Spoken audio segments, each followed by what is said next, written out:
大家平安，今天3月8号的在家会主，我们要一起来看马可福音第7章1到23节，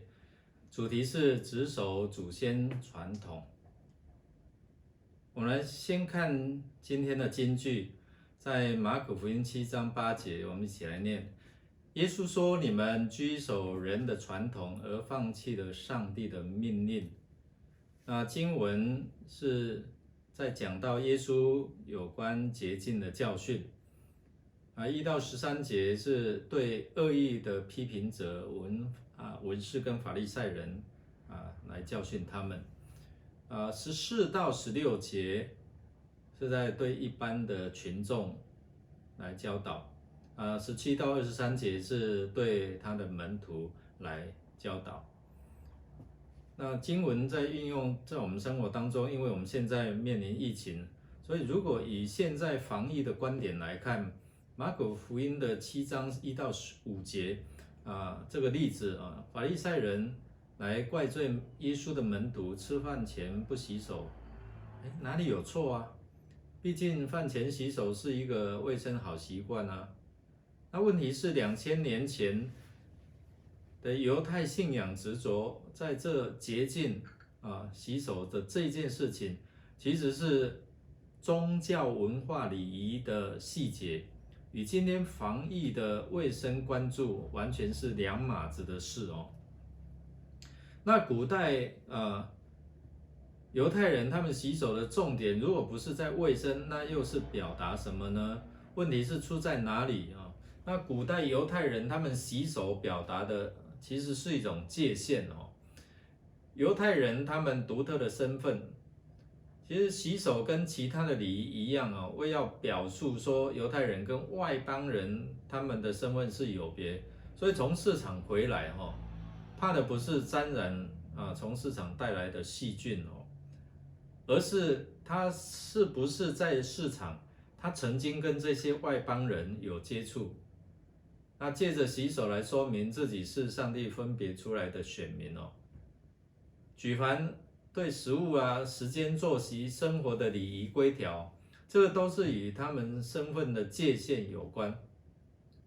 那犹太人他作为上帝的选民，为的是要使万国得福做列邦的光而不是轻视他们。可惜我们知道这个界限往往是阶级高低优劣胜负的担子那这种情况甚至出现在家庭、社会，还有甚至在教会里面。法利赛人和文士的问题是在于他们将这个界限成为他们信仰跟生活的核心。界限未能够成为跟别人建立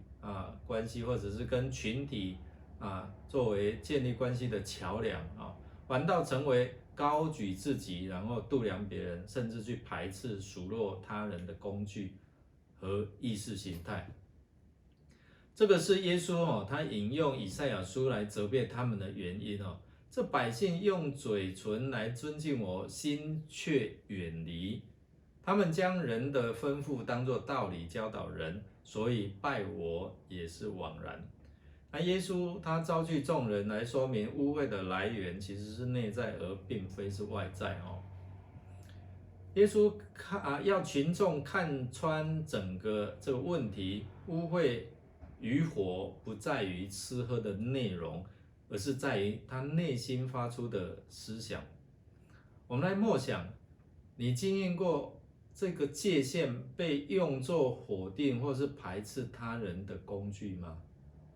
那在教会的生活当中，有什么传统是取代遵守上帝的诫命呢？我们一起来祷告。亲爱的主，帮助我们，让我们明白你的真理是叫我们得着自由，而不是执守这些规条传统，甚至使我们跟人之间的关系远离，或者成为排斥责备人的工具。愿你常常提醒我们。祷告靠耶稣基督得胜的名求，阿们。祝大家有美好的一天，充满平安喜乐。